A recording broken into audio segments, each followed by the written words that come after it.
Cordiales saludos a todos quienes nos sigan por la señal de Gamma Visión en el Ecuador y de Mega TV en la Florida. Hoy tenemos como invitado al abogado Henry Cucalón. Él es asambleísta del Partido Social Cristiano, pero es precandidato a la presidencia de la República. Muchas gracias por estar con nosotros. Es necesario, cuando se presenta a un precandidato, que nos diga cuál es su hoja de vida. Fernando, un gusto, un saludo a todos los televidentes.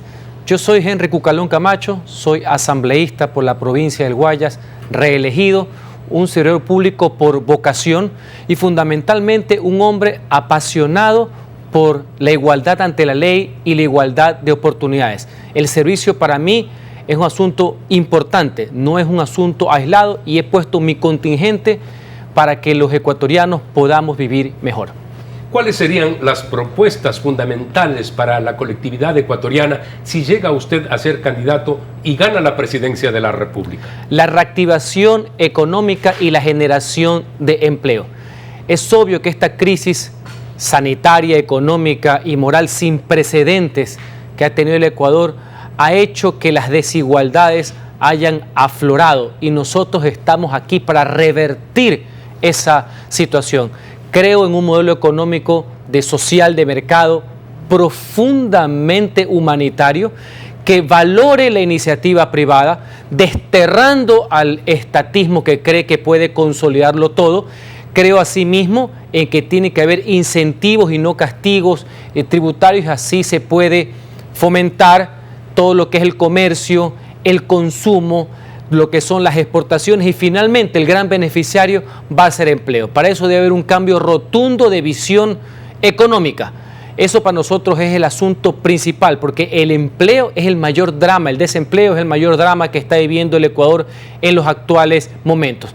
Asimismo, tener firmeza y claridad en la primera obligación que tiene el Estado, que es brindarle protección y seguridad a sus ciudadanos, la defensa de la vida y sus bienes por encima de todo. Esa es la razón de ser del Estado. Empleo, seguridad y lucha frontal contra la corrupción. 400 millones de personas se van a quedar sin trabajo como causa de la pandemia. ¿Cómo enfrentar semejante crisis, semejante circunstancia en el caso de que usted fuera presidente de la República? El tema de la reactivación económica y fomento de empleo no puede venir de la mano del Estado. El Estado no tiene por qué estorbar ni asfixiar a la iniciativa privada. Por eso, reitero, los estímulos y los incentivos son necesarios. Más en este tema del desempleo que estamos viendo, que venía desde antes de la pandemia, incrementado lastimosamente por esta crisis sanitaria. Si eso va de la mano con el apoyo directo a todo el sector agropecuario, agroindustrial, ganadero, pesquero, donde hay muchísimas y miles fuentes de trabajo y que demostró en la pandemia que estaba garantizada la soberanía alimentaria porque nunca faltaron los alimentos en el Ecuador y que tenemos que volver a impulsar y ver los ojos de la economía en el campo. Eso va a ser muy importante para nosotros. Aparte, creemos que la seguridad social debe ser un puntal para el desarrollo productivo de la nación. La seguridad social le pertenece a los afiliados, le pertenece a los jubilados y no al gobierno de turno que lo ha utilizado como caja chica para su despilfarro y su permanente farra estatal. Creemos que esos recursos deben ser muy bien invertidos y reactivar la economía de esa manera. En condiciones adversas, el Ecuador ha seguido produciendo y los productos ganadores de exportación han estado en los mercados internacionales y efectivamente hemos podido autoabastecernos de alimentos. En otros países esto ha sido sumamente difícil, lo que nos da lugar a pensar que con políticas de Estado adecuadas el Ecuador puede ser lo que siempre se dijo que es, pero que los resultados no se han plasmado en un crecimiento verdadero de la economía del país, como es la agricultura. Ahora deberá ser ese membrete una realidad, un país agrícola, el Ecuador. Esa es la prioridad. Eso es lo más importante que tenemos.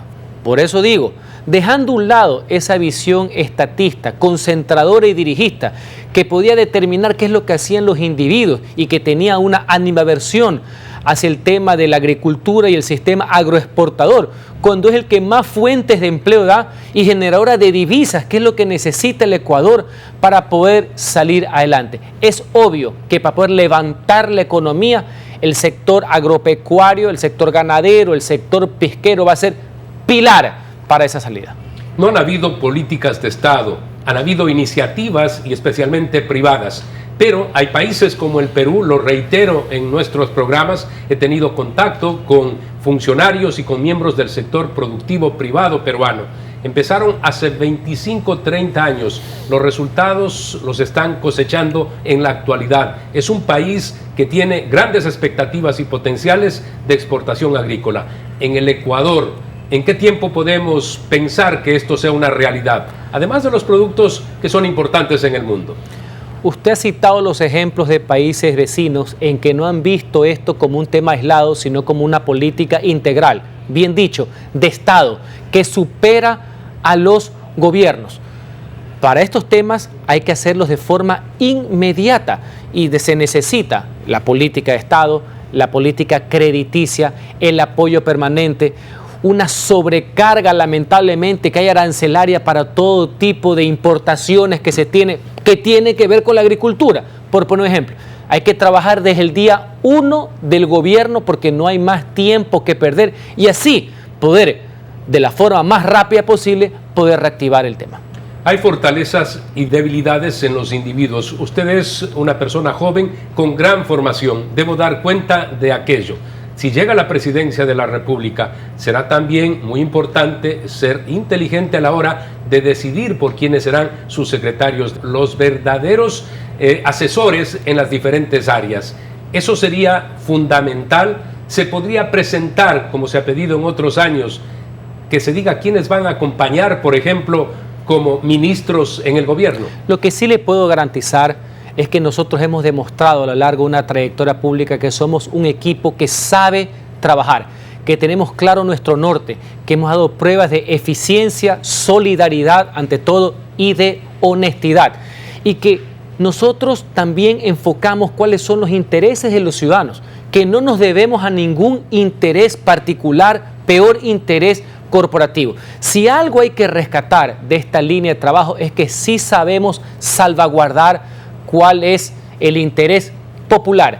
El desarrollo económico que nosotros propugnamos es un desarrollo económico y crecimiento económico sin exclusión. Así como creemos y sostenemos que tener una conciencia social fuerte, que es dable, no significa bajo ningún concepto caer en el ala del extremismo y del estatismo, tampoco profesar y practicar una economía social de mercado como la mejor alternativa para derrotar a la pobreza y a la injusticia significa que vamos a ser rehén de intereses de grupos corporativos o de grupos de interés. Siempre el interés del pueblo ecuatoriano va de esa mano y tengan ustedes la completa seguridad que nuestro gobierno, el de nuestro equipo, será un gobierno honesto y transparente. Tenemos que hacer un corte comercial. Estamos en el espacio Fernando Aguayo América. Dialogamos con el asambleísta Henry Cucalón, que además es precandidato a la presidencia de la República en el Ecuador.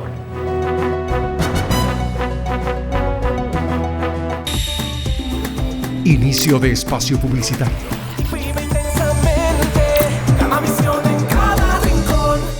Fin de espacio publicitario.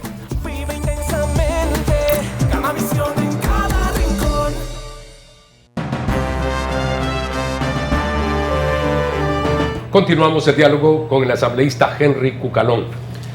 Asambleísta, ¿cree usted que el modelo político que rige en el Ecuador, por ejemplo, tenemos una asamblea, hay países que tienen una Cámara de Diputados y una de Senadores? Se está hablando, y a partir de esa consulta popular que proponen personalidades del Ecuador, que haya 2 cámaras y que se reduzca el número de legisladores. ¿Cuál es su pensamiento al respecto? Como asambleísta voy a apoyar los debates en la línea del apoyo para esa consulta popular de reforma parcial de la Constitución, pero lo he hecho también como ciudadano, que es mucho más importante, el cargo más importante que se tiene en una democracia. ¿En qué consiste este proyecto que ha presentado un grupo importante de ciudadanos y que está siendo tramitado en la Asamblea Nacional? La autonomía de la Fiscalía General de la Nación, lo cual estoy absolutamente de acuerdo, para que lidere la cruzada contra la corrupción y la impunidad. La eliminación del Consejo de Participación Ciudadana y Control Social, la joya de la corona de Montecristi y del modelo correísta, y la transformación del órgano legislativo actual en 2 cámaras, una cámara baja de representantes y una cámara de senadores. Yo estoy de acuerdo, conlleva una pequeña reducción de asambleístas, pero lo más importante no solamente el cambio de membrete, que el Ecuador ha tenido algunos desde el retorno a la democracia, y ya tuvimos Senado hasta junio del año 1970. Lo importante es que eso conlleve un cambio de actitud y cambio cultural de la clase política y también de mayor compromiso con los ciudadanos, porque no hay que preocuparse tanto por la cantidad de sus representantes, sino por la calidad de los mismos. Que esto sirva por una nueva oportunidad que nos estamos dando para mejorar, reitero, esa calidad de la representación, y no pensar también que porque va a existir una Cámara de Senadores, ese va a ser el reducto de grupos corporativos o de patricios. ¿Por qué? Porque el Ecuador es diverso, es amplio y es importante respetarlo. Lo que queremos es mejorar la legislación y que esté acorde con los intereses del pueblo. Hay países como Chile que tiene 2 cámaras y que dicen que irían a una sola cámara. Esto si se reforma la Constitución, que data desde la época de Pinochet, 1973 y adelante. En Colombia hay también 2 cámaras. En el Ecuador, ¿podría mejorar la calidad de los asambleístas o de los congresistas? Porque hasta el momento lo que tenemos da vergüenza. Hay quienes piden ahora que sean investigados los 137 asambleístas, y me parece correcto que en una autodepuración todos se sometan a esa fiscalización, porque los eventos últimos son trágicos. Ver involucrados asambleístas en negociados y ser parte de bandas de corruptos, la verdad que con 2 cámaras o con una, eso no lo queremos. Como le decía, yo en lo conceptual estoy de acuerdo. Desde cuando era profesor académico he sostenido, me gusta el sistema bicameral, pero no voy a ser tan incauto de pensar que solo por cambiar el membrete, por arte de magia, va a aparecer Jaime Roldós, Raúl Clemente Huerta y Andrés F. Córdoba hablando en el Senado. Eso no existe. Eso es desconocer la realidad del Ecuador. Si no hay un compromiso de los ciudadanos de participación y si no hay también la madurez de toda la clase política, sin excepción alguna, ni partido alguno, de elevar también el nivel. O sea, no es solamente cambio de membrete. Ese para mí es una de las equivocaciones de una parte del comité que está tramitando eso, que pensando que poniendo ciertos requisitos solo van a ir las personas que a ellos les gusta. No. La democracia es mucho más amplia y la democracia es mucho más participativa de lo que algunos creen. Creo que es una fórmula jurídica importante que puede servir de contrapesos en la legislación, una Cámara Alta que vea reformas constitucionales y procesos de fiscalización para mejorar la calidad de lo que se pasa, sí, pero si el componente humano es lo mismo y los emperifollados con títulos de PhD siguen siendo a merced, vasallos de intereses inconfesables de todo orden, de la extrema izquierda y la extrema derecha, no va a mejorar absolutamente nada, porque recuerde que ha habido mucha gente con pedigrí que también le han dado a la pillería y a la ignorancia. Así que no creamos que es tan fácil por esa vía si no hay un cambio cultural y de madurez. Y en lo que refiere a esta asamblea, ¿cómo no voy a estar de acuerdo que se siga investigando? Ya son varias investigaciones que hemos tenido a cuestas, varias declaraciones patrimoniales, yo no tengo nada que esconder, mi vida es transparente, yo me he dedicado por entero a servir al pueblo ecuatoriano, solo he sido legislador, yo no soy lobista, así que no se preocupen, sé cuáles son los intereses que yo he tenido que defender y los intereses que tengo que representar. Y los asambleístas o cualquier funcionario público que haya defraudado el voto de sus ciudadanos y que haya violentado la ley, el único camino que le queda es la sanción, tanto legal como moral de los ciudadanos. La ética pública está deprimida, debilitada, y por eso mi insistencia, ¿cuáles podrían ser los filtros? Si bien es cierto, en democracia todos tenemos derechos a elegir y a ser elegidos, pero ¿cómo logramos ese filtro para cambiar al Ecuador? El país nuestro está entre los últimos en el rigor para llegar a cargos importantes de designación pública, política o también en la administración pública. ¿Cómo hacer algo para que el filtro sea eficiente? en dignidades de elección popular, el filtro es el voto. Pero la gente se equivoca y vota mal. El voto vota mal para los que creen que no han votado por lo que se quiere. Los que se portan mal son los que, usufructuando el voto popular, traicionan lo que dijeron ya en el ejercicio. Ojo, son dos aspectos de ciencia política distantes. Así que el voto es el arma más poderosa que existe en democracia, donde se castiga o se premia. Hago la distinción de los requisitos para ser funcionario o para ser ministro de Estado o para ser miembro de una Corte Suprema. No es lo mismo ser designado que ser elegido. La Constitución de la República no puede discriminar. Ha habido grandes legisladores en la historia del Ecuador que han sido señores y no han tenido título, de todas las vertientes políticas.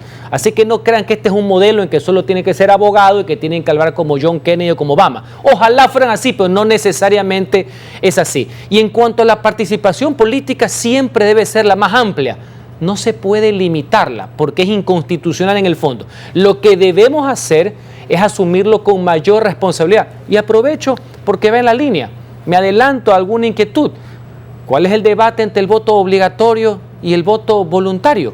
Por poner un ejemplo. Hay muchos que creen que si ya no es obligatorio, es voluntario, ahí sí van a salir lo que a algunos les gusta, según el perfil que uno tiene. Señores, el voto voluntario, en el que yo creo, ubica mayor responsabilidad a los ciudadanos, mayor compromiso para darle mayor gobernabilidad, porque el resultado no puede ser poca participación y la ninguna legitimidad de los elegidos. Así que ojo con el tema. Yo estoy a favor de eso. Lo estamos debatiendo en la Asamblea Nacional en estos días. Pero es para mayor participación, mayor obligación. Hay que ser más ciudadanos inclusive para poder establecer el tema del voto voluntario. Tenemos que hacer el segundo corte comercial. Estamos dialogando con el asambleísta Henry Cucalón. Al retornar, quiero hablar acerca de la ley de extinción de dominio y también que nos diga qué va a pasar con la nueva vicepresidenta o vicepresidente que deberá pues decidir la Asamblea Nacional. Retornamos. Inicio de espacio publicitario. Fin de espacio publicitario.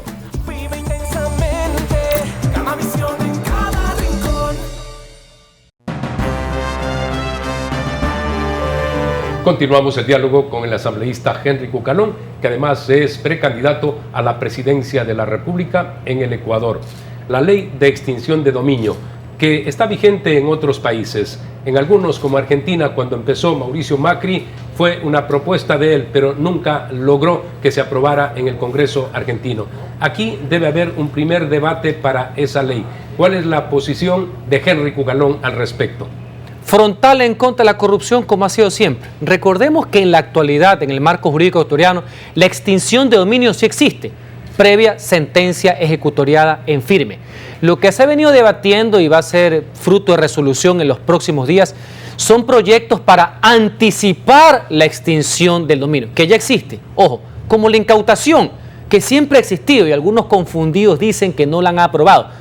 Tanto que existe que ustedes vean las noticias en estos días como a los involucrados últimamente en los saqueos institucionalizados del seguro se les ha incautado los bienes. ¿Qué es lo importante? Primero, en la actualidad la mejor forma de extinguir el dominio de bienes mal habidos, fruto de la corrupción, es acelerar la ejecución de las sentencias, que no se dilaten, que no haya pretexto alguno.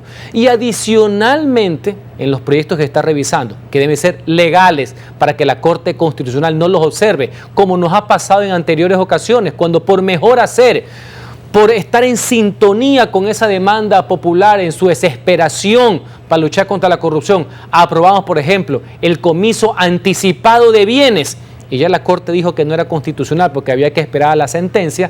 Es primero no confundir, como otros proyectos anteriores en que se confundían materias civiles con materias penales. Un segundo proyecto que vi el año pasado confundía la vía penal con la vía administrativa, o sea que administrativamente comisaban los bienes. En este caso creo que es una alternativa positiva, hay que estudiarlo. La línea por la que van es que diferencian el bien de la acusación de las personas. En pocas palabras, van y le caen al bien que supuestamente ha sido mal habido, que ha sido fruto de corrupción, sin necesidad de esperar la sentencia o de esperar una acusación a la persona. Una figura expedita, rápida, Ojalá que no sirva de pretexto también para mala aplicación de la ley, porque normalmente primero va la responsabilidad penal que va conllevada a la de los bienes. Nos vamos a adelantar. Otros países la han tenido, Colombia la ha tenido justamente para evitar o para luchar contra el narcotráfico, por poner un ejemplo. Primero fueron a los bienes. Y en Ecuador ha habido legislación bastante dura sobre ese concepto de extinción en materia también de narcotráfico, contrabando y otros. Todo sirve. Así que tenemos la mejor de las predisposiciones para que se sumen las herramientas para luchar contra esta lacra que es la corrupción.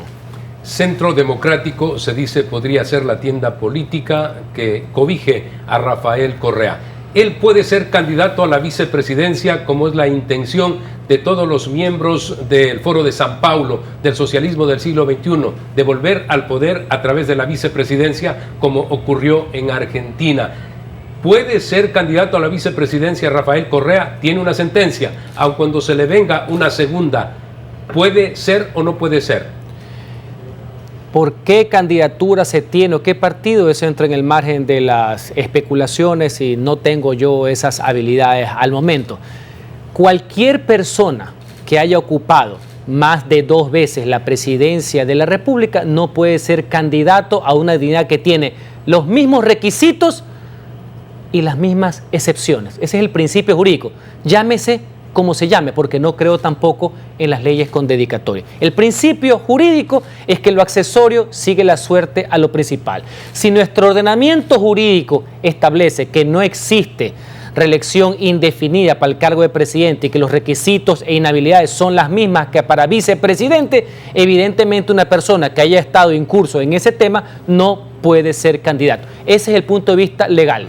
Solamente para aclarar, el vicepresidente puede asumir en cualquier momento la presidencia de la República. Por lo tanto, por esa figura los no lo puede mismos ser. Requisitos y las mismas inhabilidades, porque si las diferenciamos, como quieren hacer algunos, y no es la primera vez en la historia del Ecuador que sucede, resulta ser que para ser presidente del Ecuador son 35 años, pero a lo mejor el vicepresidente entra con 18. Es lo mismo.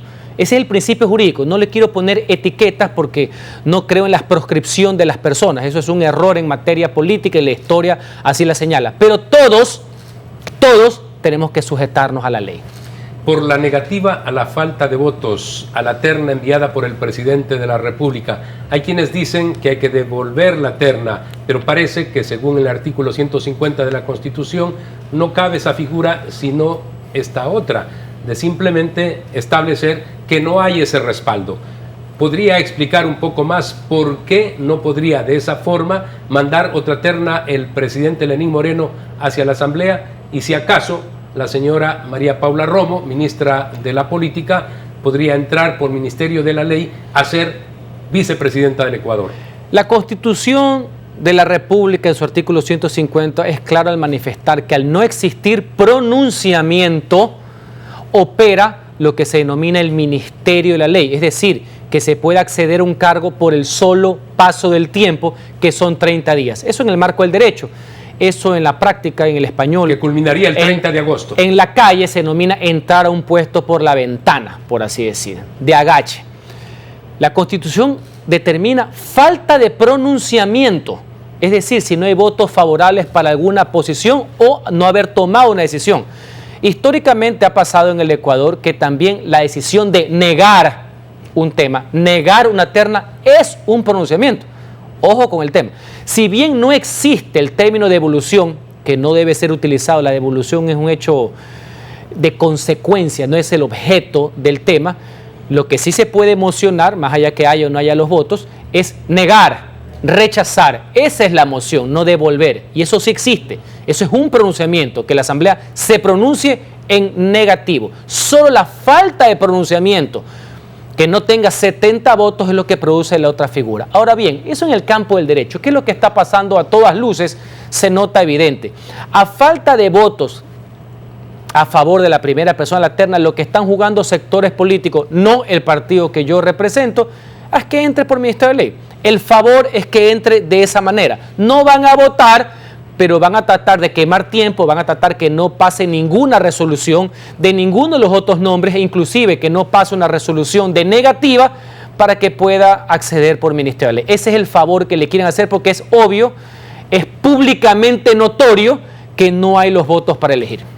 Agradecemos al asambleísta Henry Cucalón por haber estado el día de hoy en nuestro programa. Quiero recordar que van a estar invitados los precandidatos y candidatos a la presidencia de la República. Las elecciones son el 7 de febrero del 2021. Amigos, nos despedimos de quienes nos siguen a través de la señal de Gama Visión en el Ecuador y de Mega TV en la Florida.